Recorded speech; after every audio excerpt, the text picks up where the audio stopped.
नमस्कार, आपण पाहत आहात सतर्क इंडिया न्यूज. पाहता सतर्क इंडिया न्यूज, प्रत्येक पाऊल लक्षात येतं.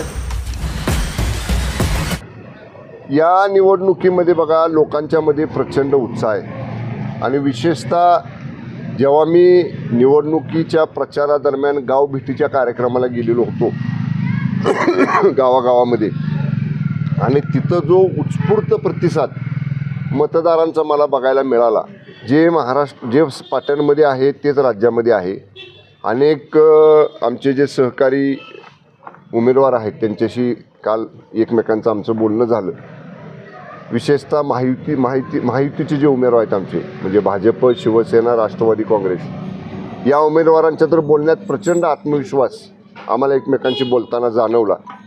त्यामुळं मतदानापूर्वी आमचे मुख्य नेते माननीय एकनाथजी शिंदे साहेबांनी जे सांगितलं होतं की 170पेक्षा जास्त जागा मिळवून बहुमताच्या कितीतरी पुढचा आकडा महायुती गाठेल, असं चित्र आहे. आरोप होतोय, अजून सिद्ध कुठं झालं आहे?